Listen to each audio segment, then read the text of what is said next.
Hey, architecture firm owners and emerging leaders. Get ready for unparalleled insight into the development of a world-class architecture firm and a worldwide organization driving the digital transformation of the design and construction industry. With Build Smart, the podcast that's changing how our profession operates. We share the incredible stories behind innovation in the building industry with my friend and co-host, Patrick McLeod, FAIA, former CEO of the international architecture firm, HOK. You know, Yamasaki's office or firm lasted during his lifetime. And when he passed away, I think that was the end of the Yamasaki office. Helmut did not want that. He wanted a firm that would live out and grow beyond the founders. In Season 1, discover the untold stories behind HOK's meteoric rise, from 150 employees in St. Louis to a powerhouse with over 1,900 staff members and 27 offices worldwide. You know, they weren't as polite as the Kojima people.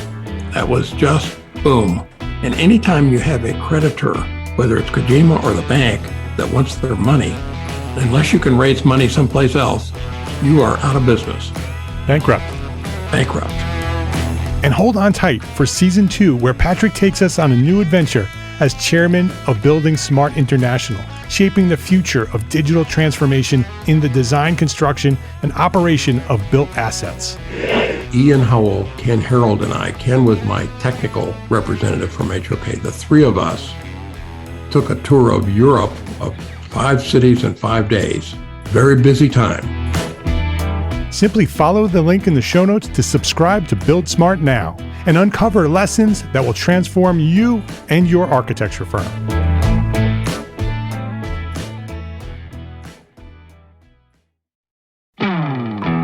Hey, architecture firm owners and emerging leaders. Get ready for unparalleled insight into the development of a world-class architecture firm and a worldwide organization driving the digital transformation of the design and construction industry. With Build Smart, the podcast that's changing how our profession operates. We share the incredible stories behind innovation in the building industry with my friend and co-host, Patrick McLeod, FAIA, former CEO of the international architecture firm, HOK. You know, Yamasaki's office or firm lasted during his lifetime. And when he passed away, I think that was the end of the Yamasaki office. Helmut did not want that. He wanted a firm that would live out and grow beyond the founders. In Season 1, discover the untold stories behind HOK's meteoric rise, from 150 employees in St. Louis to a powerhouse with over 1,900 staff members and 27 offices worldwide. You know, they weren't as polite as the Kojima people. That was just boom. And anytime you have a creditor, whether it's Kojima or the bank, that wants their money, unless you can raise money someplace else, you are out of business. Bankrupt. And hold on tight for Season 2, where Patrick takes us on a new adventure as chairman of Building Smart International, shaping the future of digital transformation in the design, construction, and operation of built assets. Ian Howell, Ken Harold, and I, Ken was my technical representative from HOK. The three of us took a tour of Europe of 5 cities in 5 days. Very busy time. Simply follow the link in the show notes to subscribe to Build Smart now and uncover lessons that will transform you and your architecture firm.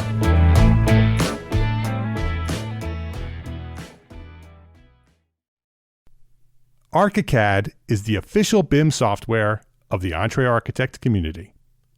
ArchiCAD BIM software enables design, collaboration, visualization, and project delivery no matter the project size or complexity.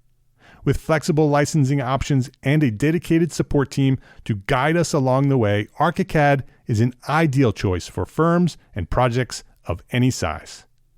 I encourage you to reach out and talk to the folks at Graphisoft by visiting our own dedicated webpage at graphisoft.com/us/EntreArchitect. There's even an exclusive special offer waiting for our EntreArchitect community.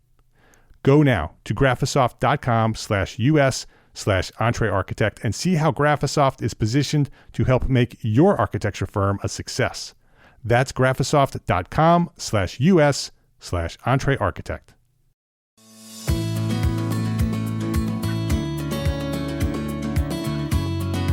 My name is Mark R. LePage, and you are listening to EntreArchitect Podcast, where each week I speak with inspiring, passionate people who share their knowledge and expertise, all to help you build a better business as a small firm entrepreneur architect. Leo MacLeod, welcome to EntreArchitect Podcast. Hey, Mark, how are you? I'm great. I'm so glad that you're here. You and I have very similar missions in our world. And I think this is going to be a really interesting conversation. For those of you who don't know who Leo is an author of the From the Ground Up stories and lessons from architects and engineers who learned to be leaders. And he's also co-authoring an upcoming book called Coaching and Mentoring for Dummies. He's the founder of Training, Coaching, and Pie.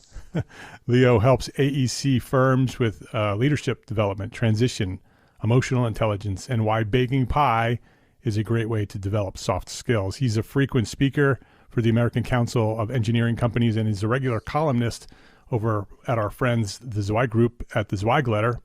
Leo, welcome to EntreArchitect Podcast. Thanks, Mark. It's great to be here. Let me kind of get something out of the way, which Sure. People always want to know about. They always want to know about the pie. Yeah, right? Yeah. That was one of my questions. So let's go right into that. Okay. Well, all right. What's your question? Yeah. Why pie? There you go. Thank you. Good one. Good one. Way to tee it up. Okay. Why pie? Good question, Mark. The first time I ever introduced anybody as a founder of Training, Coaching, and Pie. Well, that's good. Thank God. Thank God there's not another person out there, or else I'd be like, in a world of hurt. Why pie? Well, you'll hear I have a lot of stories. This is a story. And the story is that many years ago, I had the president of a construction company have me come in and do a leadership training for project managers. And I said, okay, well, who do you have in mind here to attend the class? He says, well, I thought we'd have everybody. I thought, well, it usually works better if the people actually want to be there, because there's that synergy and people are invested in it. And who are some of your promising leaders? No, I think we're going to just have everyone. I think everyone needs to hear this. So I'm already thinking this is going to be an uphill battle to keep these people engaged, because they're essentially being,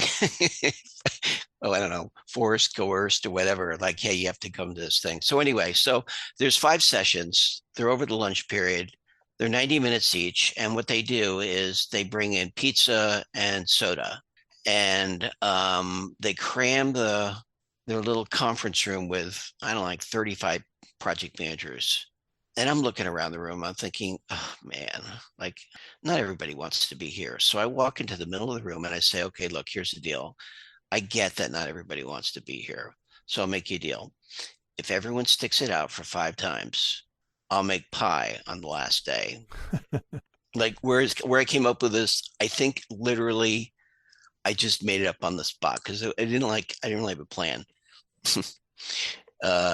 So we went through our session. I come back a week later for session 2, and I say, well, we talked about emotional intelligence, what that really means, why it's important.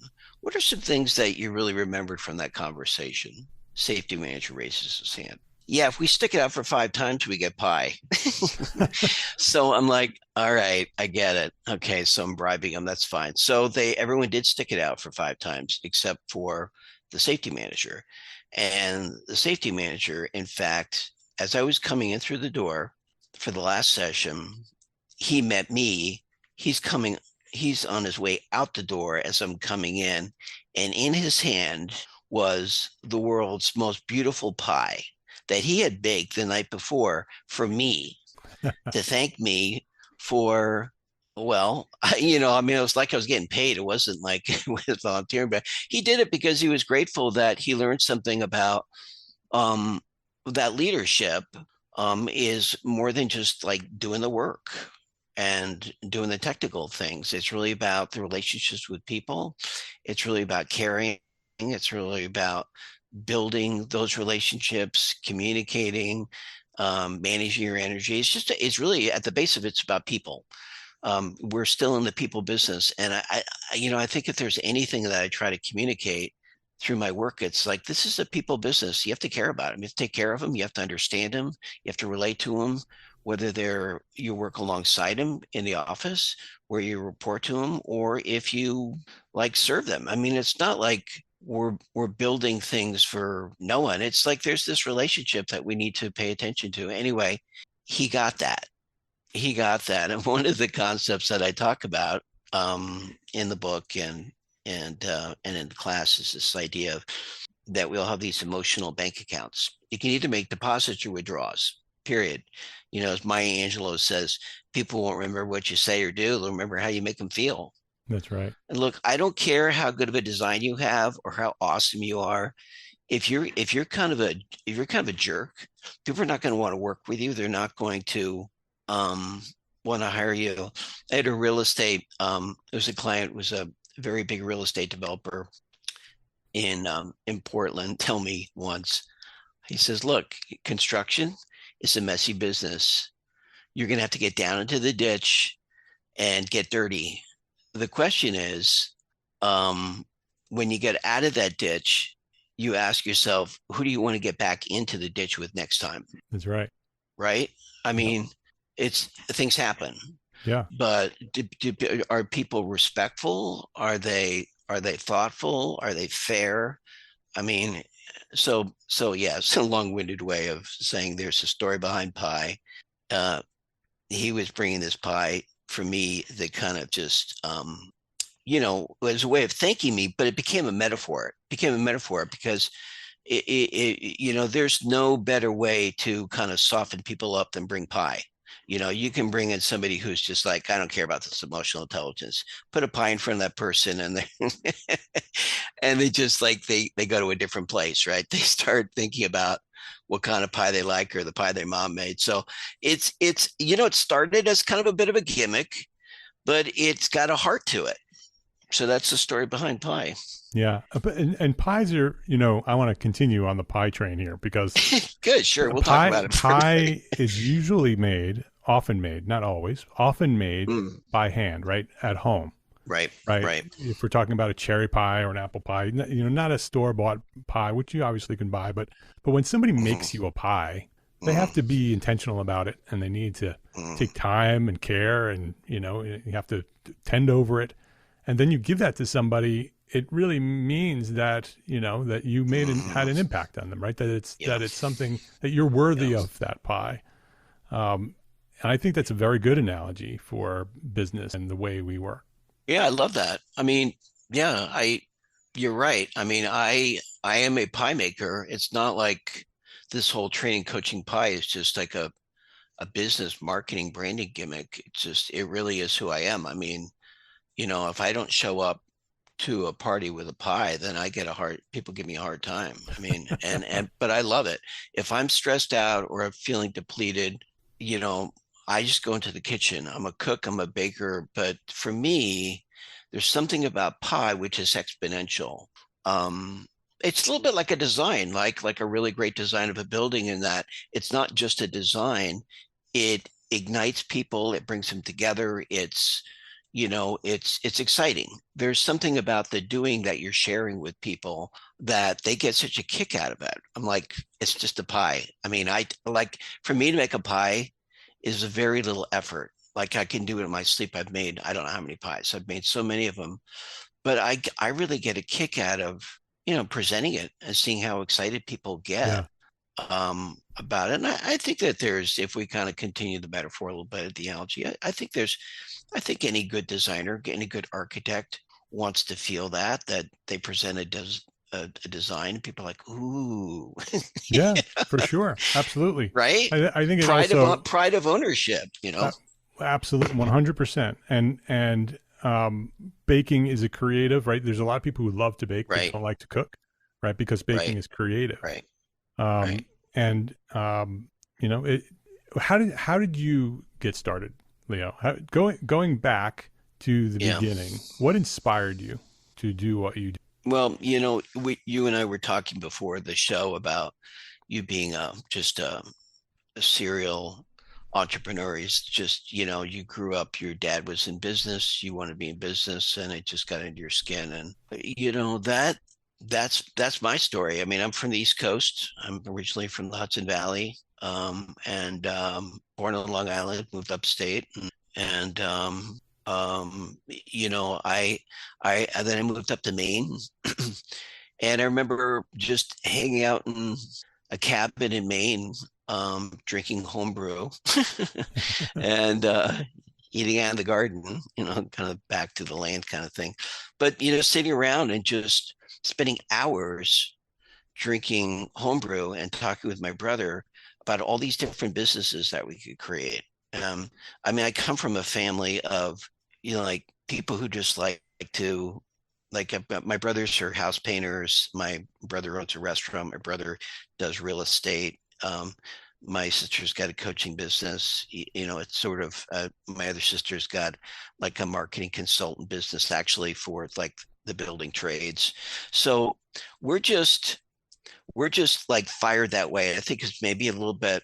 Our dad was always kind of I would call fledgling. He wasn't really a super successful business person on his own, but he just had that bug. You either understand that or not. That it's really the love of putting it together. I don't know, I was at a function last night, like a networking thing, and I'm talking to somebody about helping him out, and I could just feel myself excited about putting the deal together. And I don't mean that in a like oh, I'm going to make money. It's like Yeah.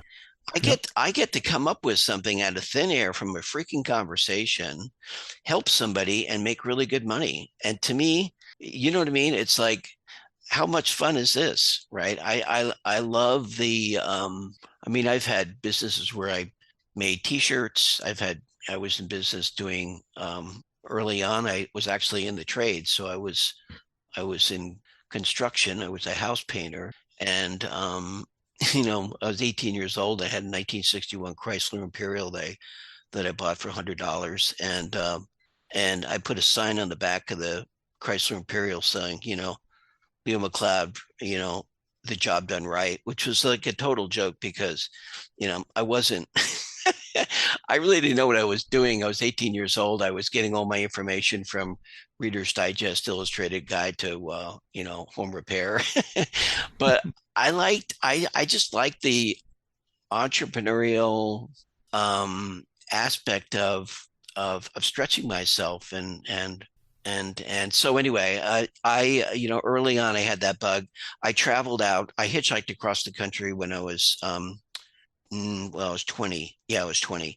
So I hitchhiked across and landed in Portland, Oregon, and I actually worked as for a painting contractor, and I was fortunate to marry a woman who said, you know what, you really should be like using your brain to make to make a living. You're too good to just be a house painter, and I knew that, and she supported me. I went to school.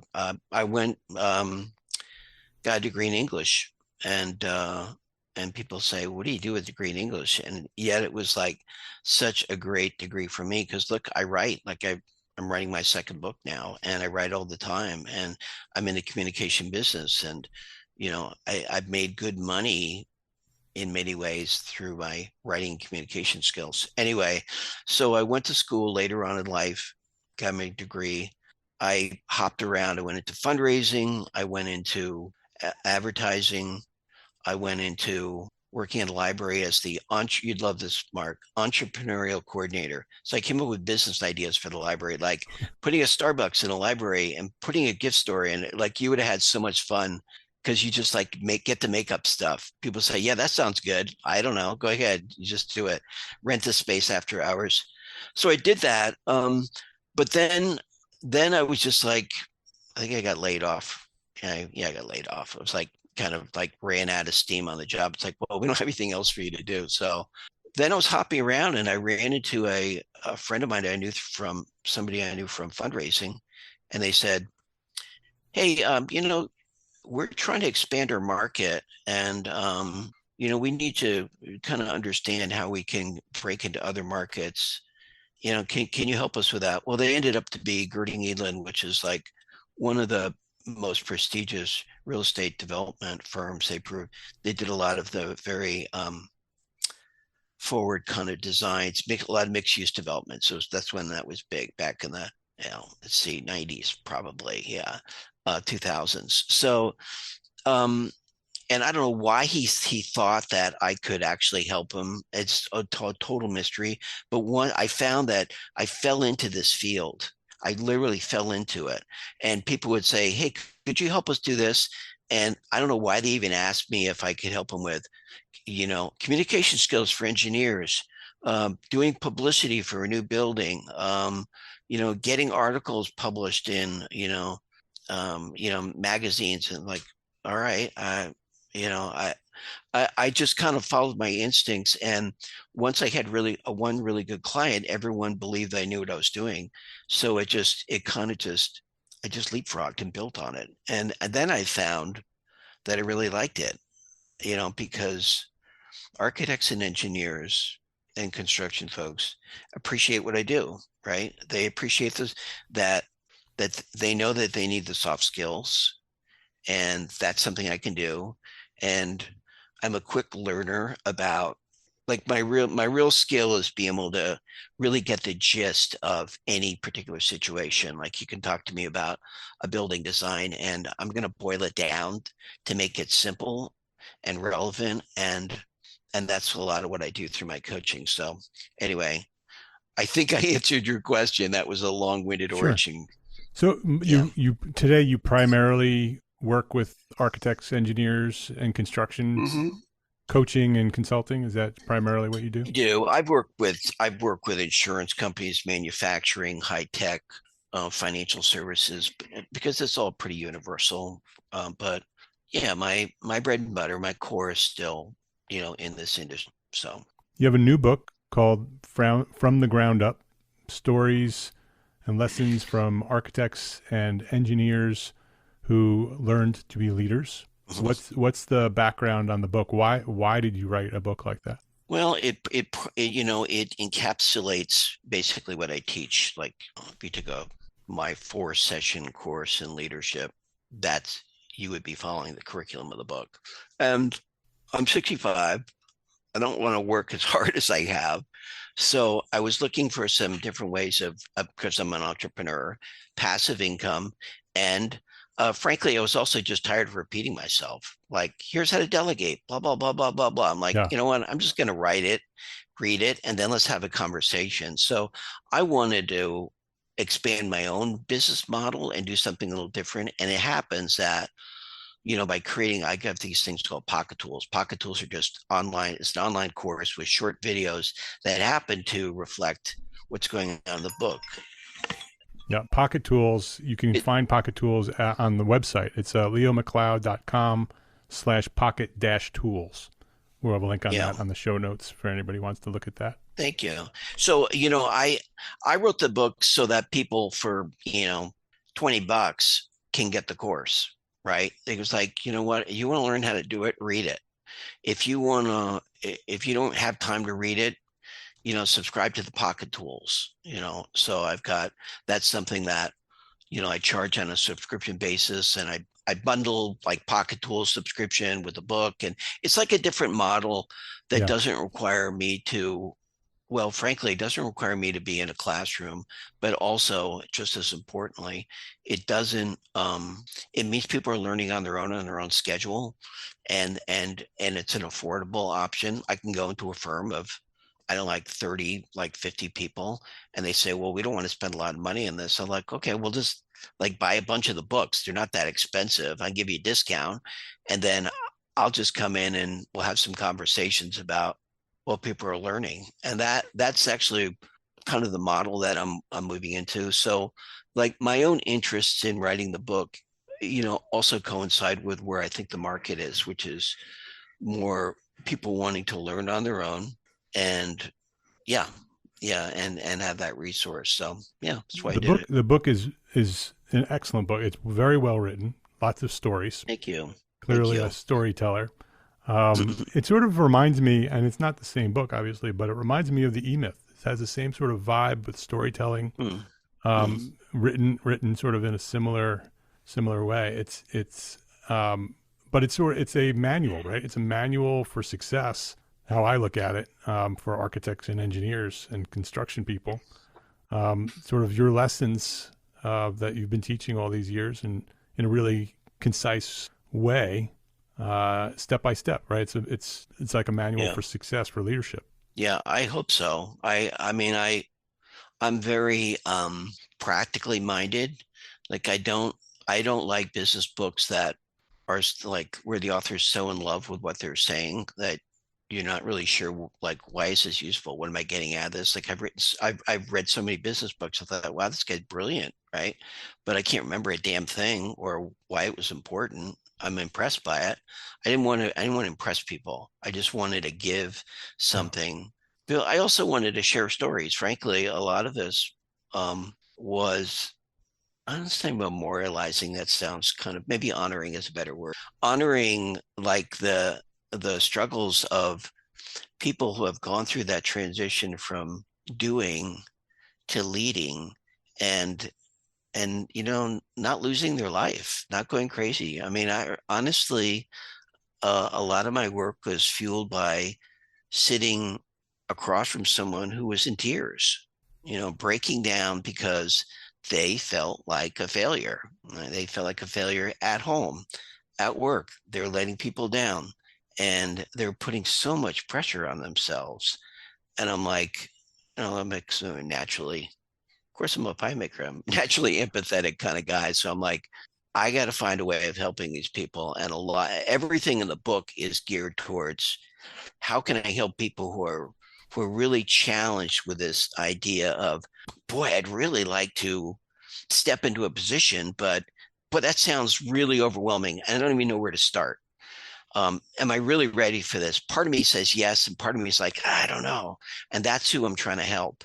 Yeah. And it's just, I'm not making this stuff up. It's all the stories are people who taught me stuff as well, right? I mean, I learned as much from people as they did from me, because it's a little bit like, I always kind of think about it as a little bit of a lab, right? It's like, I'm going to the laboratory and figuring stuff out. Let's take a quick break to say thank you to our sponsors for their support of this episode. This episode is supported by Travel by Design, an original podcast from Marriott Bonvoy Traveler. Behind the facade of every world-class hotel, there's a story waiting to be heard. Join host Hamish Kilburn as he meets the architects, the designers, and the visionaries who dive deep into the craft of design and connect us to the world's most extraordinary travel experiences. On each episode, Hamish chats with the creative mind behind a one-of-a-kind hotel to hear what inspired their concept, how they brought it to life, and what it's like to enjoy the space as a traveler. From a secluded overwater villa in the Maldives to a renovated royal palace in Budapest to a trendy hotspot in downtown LA, if you're a designer who loves to travel to unique and inspiring locations, or someone like me who just loves to learn the stories behind the designs of these special places, Travel by Design is the podcast for you. I just finished listening to the episode about Muir Halifax, a maritime-inspired luxury hotel in Nova Scotia. The husband and wife team of Alessandro Mung and Grace Zappelli, they shared their process and their precedents for the interiors, the furnishings, and the art collection. And they talked about how they integrated a unique one-of-a-kind autograph collection into their design.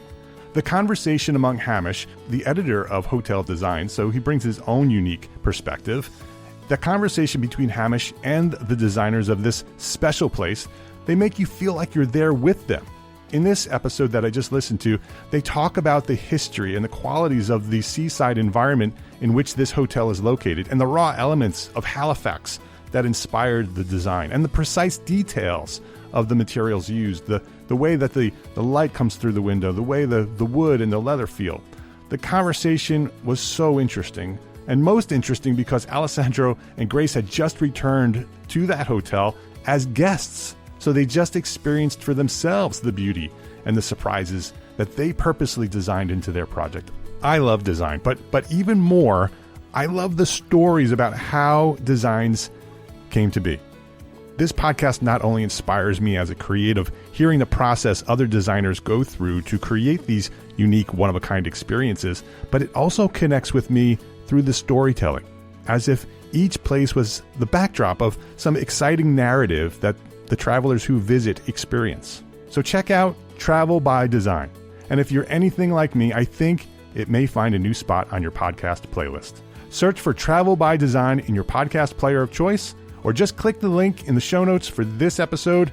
And many thanks to Marriott Bonvoy and Travel by Design for their support. This episode is brought to you by FreshBooks. There's a lot to love about being an entrepreneur architect, right? But trying to figure out our financials on our own is not one of those things. Luckily, we have FreshBooks, the all-in-one accounting solution that's built for business owners like us. FreshBooks takes all the not-so-fun parts of running a business, from building and tracking invoices, to managing online payments, to organizing expenses, and automates them with features like the digital bills and receipt scanner, saving you up to 11 hours a week in the process. It's also super easy to get up and running.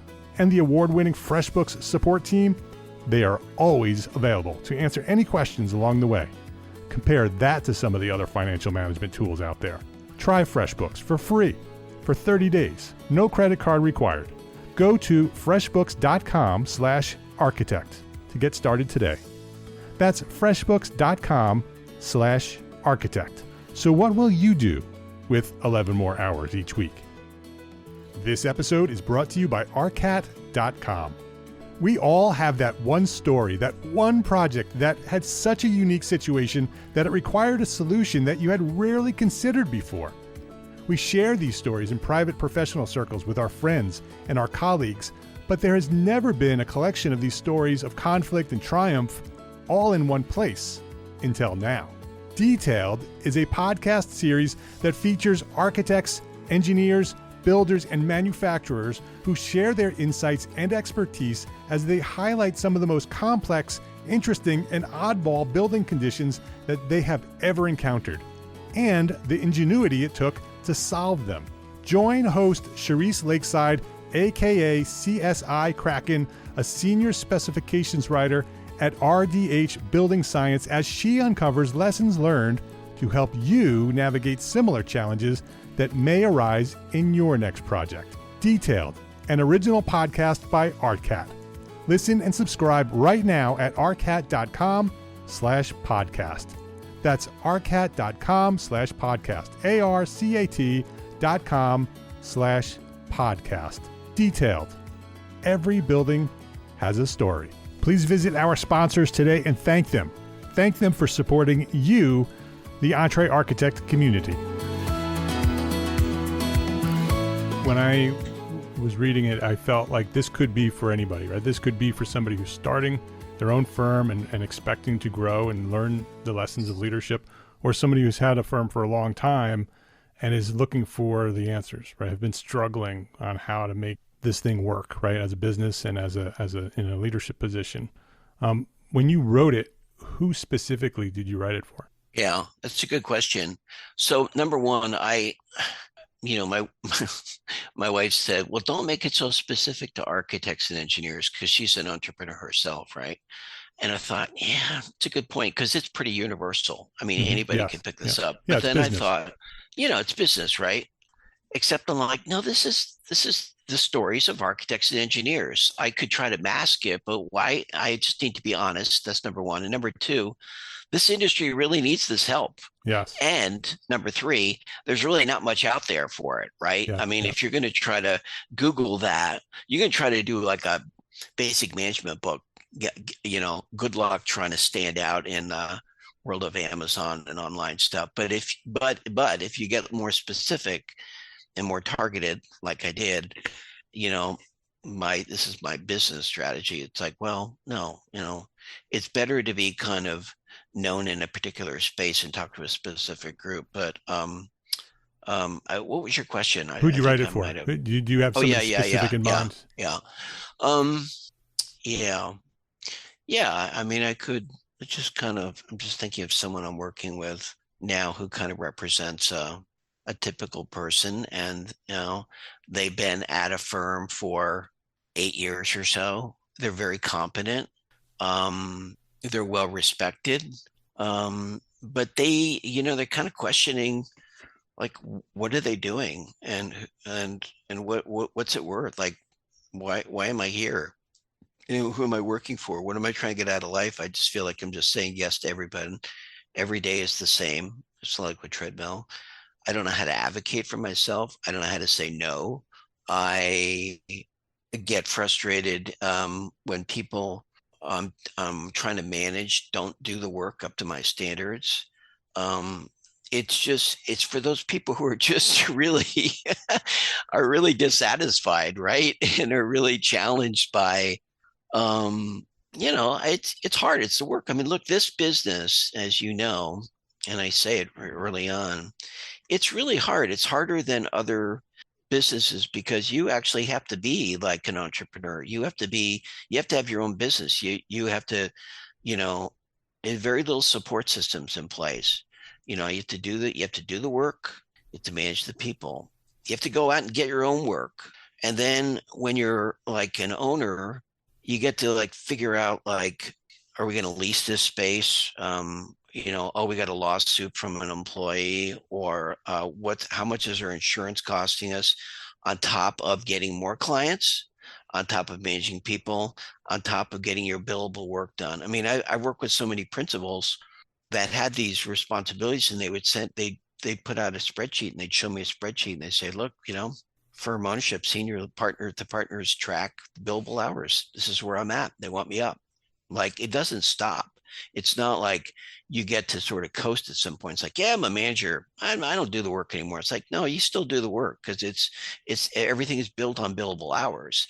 So because of that, this business is really particularly challenging as you're moving up, to balance it all the demands of it. It's tricky.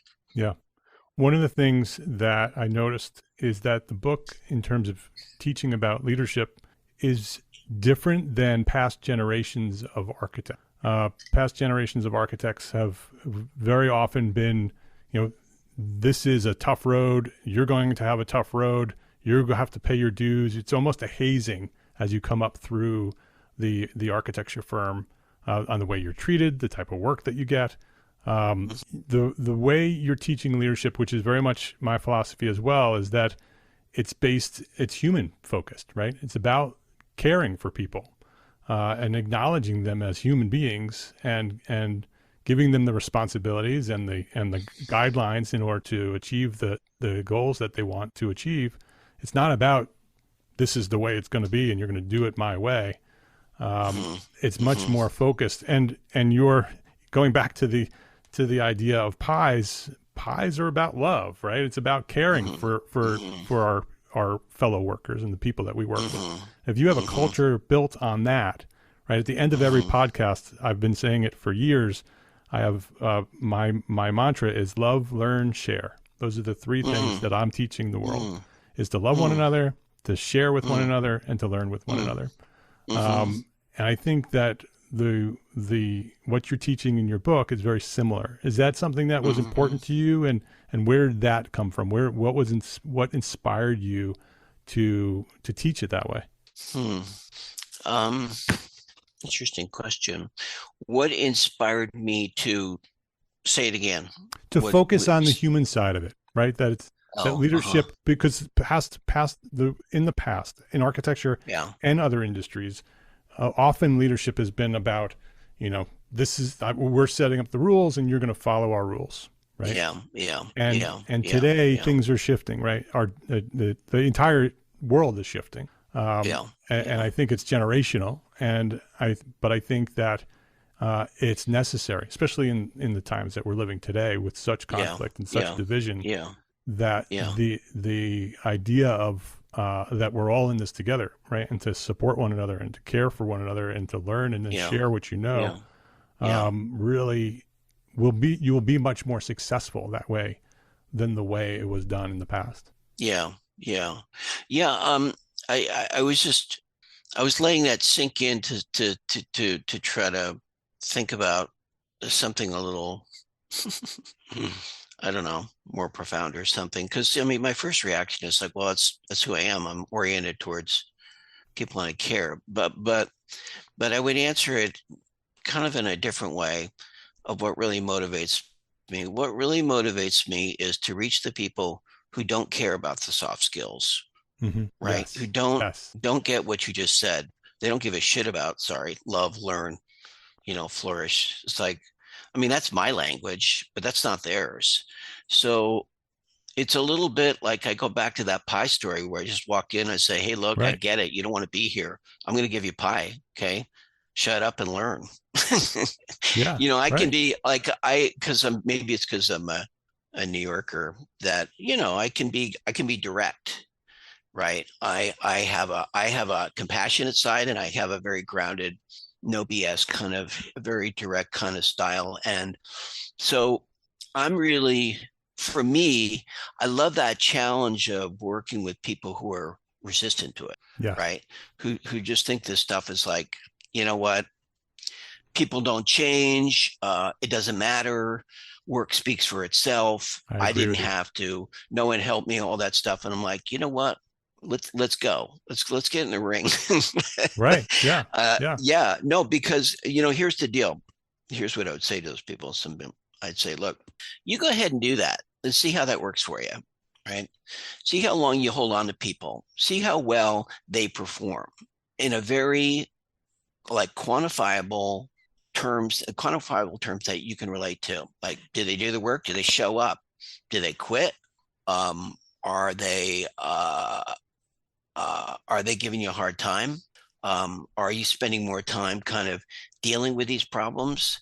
In other words, if you don't care about this stuff at all and you just care about getting work done and you don't want to deal with all the problems, then you do need to care about this stuff Right. because, right, the reality is that, like, I'll give you an example. I use that emotional bank account kind of example, which is a really easy way for people to say, look, if you just want to make withdrawals with people, you're not going to get work. It's going to be harder. Your life is going to be harder if you just make withdrawals. If you don't care, then just start taking count and start looking at your own life.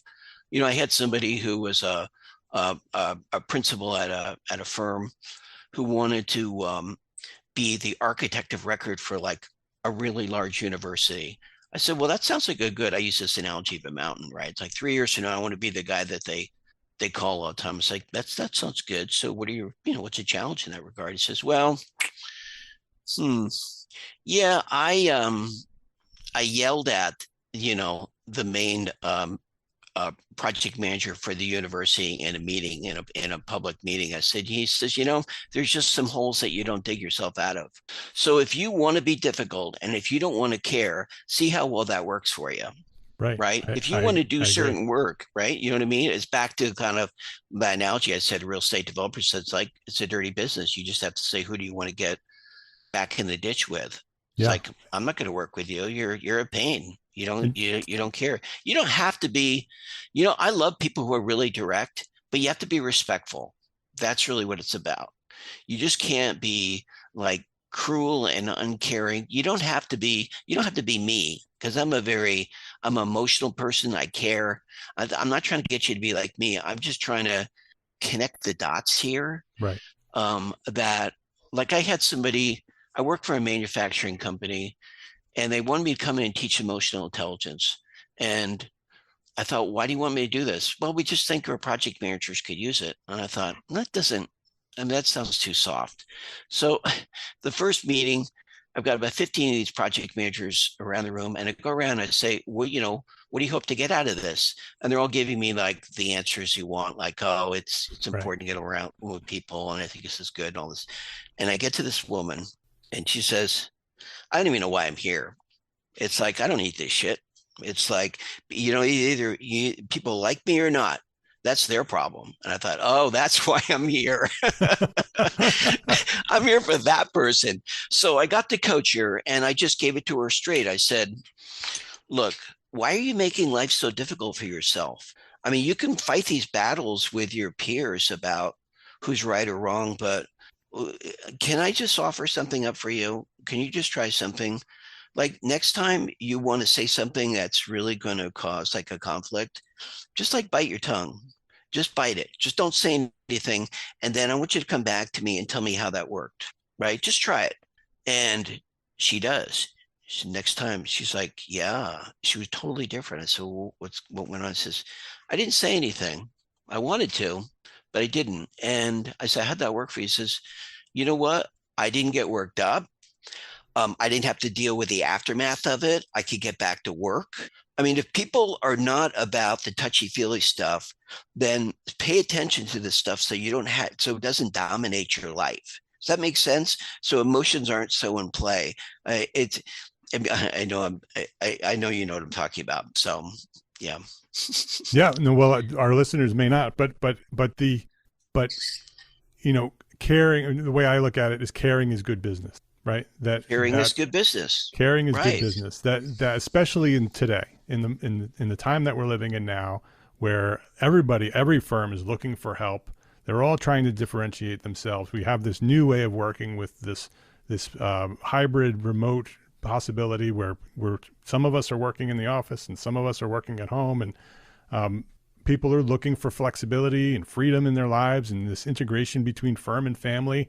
If you don't acknowledge that and you don't start treating people as humans and caring for them, they're going to go somewhere they will find that. Period. That's it.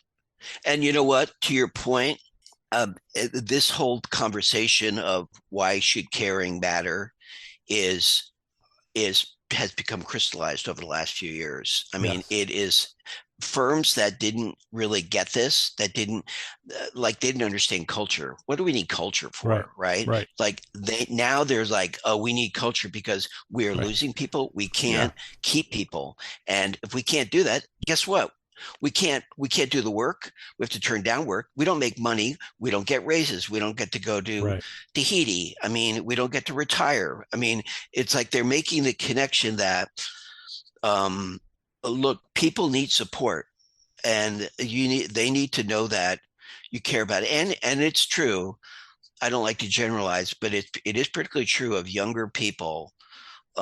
Are a little, well, I would say they're smarter about this whole thing. They're like, hey, it's not all about work, right? We always get these like, you know, Gen Xers and millennials like, oh, you know, they're not as devoted to work. It's like, yeah.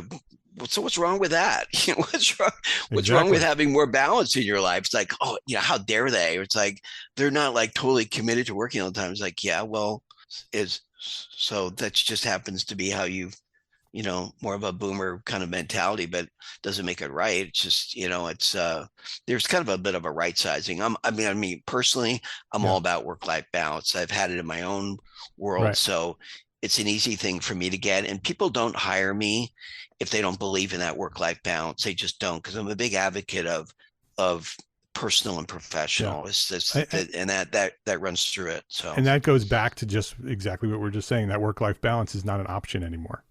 Right? No. Everybody is expecting that now. And if you're not going to acknowledge that, you're going to be going out of business. You know, and you said that some firms are now recognizing that culture is important.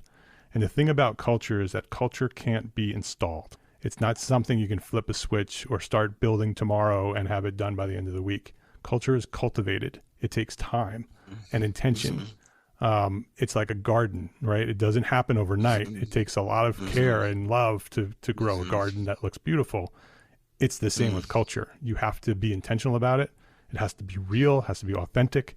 And it takes time and patience. And so firms that recognize that and have been building their culture over years, built on humanity and caring, are going to thrive in these coming years. And the firms that didn't recognize that and are now recognizing that and are now hiring people to start installing culture in their firms, it's going to take a lot longer. And hopefully they'll be able to survive because the employees who are going to work for them are going to the firms that care about them. Exactly.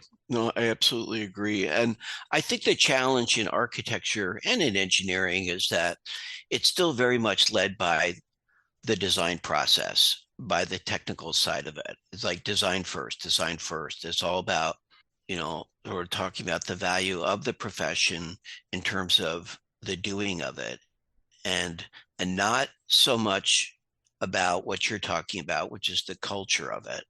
And I agree with you totally. I think there's could be a little bit of a right sizing there about firms being able to say, yes, we value design, but Right. not at the expense of people.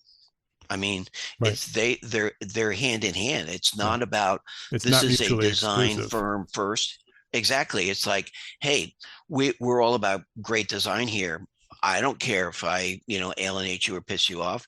It's either, you get on board or you're out of here. It's like, okay, I guess that's a business model. It's not one I understand. I mean, I just think, to your point, I just think more firms would be like, writing's on the wall. We need to. You'd like to think that people want to do that, but I also feel like people are going to realize they need to do it. Yes. That's the Yes. point I'm trying to make, Very right? much. Very Even if much you so. don't want to do it, you're going to need to do it. Yes. Yep.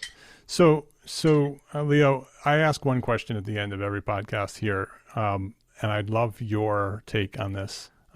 We have thousands of small firm architects, lots of business leaders, lots of business owners. What would you say is the one thing that a small firm architect can do today to build a better business? I think it's really important to take time to talk to your people. Like that's it.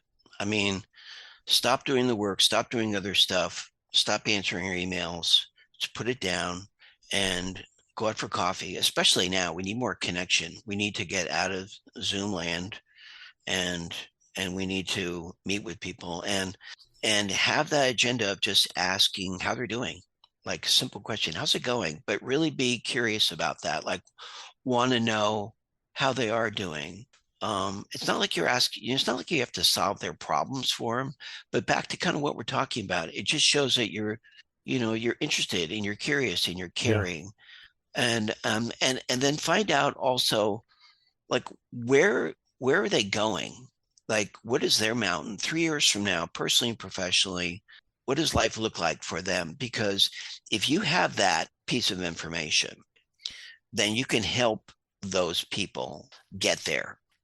It's the way I start my coaching conversations, the way I start my training. What is your mountain? Where are you going? What, personally and professionally, what's your vision look like? Even 3 years from now, what does what's that future look like? If you ask your people that, um, it'll blow them away. Like, wow, they actually, this person actually cares about where Yeah. I'm going. Because if you have that information, you can start what I would call negotiating what they're doing, because there's going to be some stuff that's not part of their mountain, right? Or like, oh man, I have to do this work. It's so boring. But if you know their mountain, you can talk to them in terms of, look, I know where you want to go. I need you to do this thing here. I know what you want to do. I know you want to work on more sustainability stuff, but we got a manufacturing facility we need to put, tilt up construction and industrial park. You need to do this, right? You need to do a really small, like landscaping plan. I know you want to do things that bring in the community, but that's not what's needed here. And understand where people want to go and be able to help give them purpose to the work that they're doing. And I think that's probably the most important thing that it can say, is that find out where people want to go and every day give them purpose to want to not only stick around, but do their best work. Yeah. Yeah. And that's in the book. It's all in the book. The book is called From the Ground Up: Stories and Lessons from Architects and Engineers Who Learned to Be Leaders. His name is Leo MacLeod. You can learn more about Leo and the book and all kinds of other things at leomacleod.com. The online toolkit is Pocket Tools. That's leomacleod.com/pocket-tools. There's a link on Leo's website for that. We'll have all those links on our website on the show notes for this episode. So just go to the show notes for this episode. We'll have links to all of that. Leo, thank you. Thank you for the work that you do. and for spreading the word about leadership and how leadership is done well. Thank you for writing this book. I think it's an important book, and I highly recommend that everybody, whether you're running a firm of 800 people or you're running a firm of 8 people, this is a book that you're going to learn a lot from about leadership and business. Has some great stories. It's a manual, right? It's a step-by-step process. It gives you this, try this, do this, see how it works. Try this, do this, see how it works. It's very well written. Highly recommend it. We'll have a link to that as well on the show notes. Leo, thank you for coming by and sharing your knowledge at EntreArchitect Podcast. Thank you, Mark. I appreciate it. If you liked this episode of EntreArchitect Podcast, please share a rating, write a review, and share a link to this episode with a friend. I know I say this every episode. I hope you're doing it. I hope you do it right now, because that's how EntreArchitect has grown to serve thousands more architects just like you. Share a rating, write a review, and share a link to this episode with a friend. Thank you to ARCAT, FreshBooks, and Travel by Design for their support of this episode. Go check them out. Links to all our sponsors and all the resources that we discussed today are available on the show notes for this episode, found at entrearchitect.com/podcast. EntreArchitect is a member of the Gable Media Podcast Network. It's the network dedicated to architects, engineers, and construction pros. Go listen and subscribe to all the shows at gablemedia.com. That's GABL media.com. And before we wrap up, a special thank you to our partners at Graphisoft for helping our community of architects make the transition to BIM with ArchiCAD software. Go now to graphisoft.com/us/EntreArchitect to see how Graphisoft is positioned to help make your architecture firm a success. Visit graphisoft.com/us/EntreArchitect to learn more. Thank you for listening to this episode of EntreArchitect Podcast. My name is Mark R. LePage. Love, learn, and share what you know.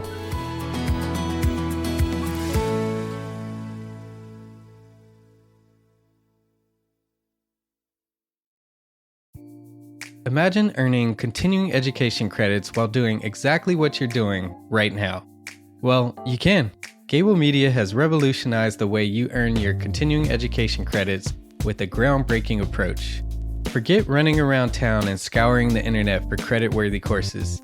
Fulfill your CE requirements effortlessly by listening to engaging podcasts just like the one you're listening to now.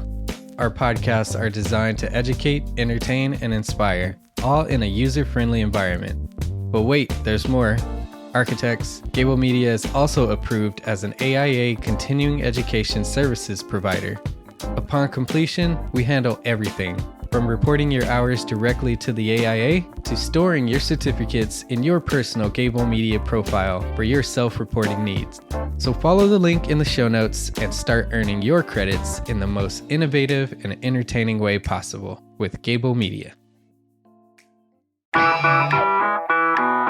Attention architects and creative minds, get ready to supercharge your brand with Build Your Brand, the podcast that's unlocking the secrets of branding success for creatives. Hey there, it's Mark R. LePage, founder of EntreArchitect, and I'm inviting you to join my friend, architect marketing expert Jeff Eccles at Build Your Brand podcast, where he explores the captivating stories of the world's top brands and transforms their lessons into powerful moves for small firm architects and creatives like you. In Season 1, Jeff shares the thrilling tale of Southwest Airlines, where he dissects their journey to the summit and distills it into strategies tailor-made for you. It's important to keep in mind that companies like Southwest compete in the real world, just like you, and face real-world challenges, just like you. You might be surprised at how similar those challenges are to the struggles that you grapple with on a day-to-day basis.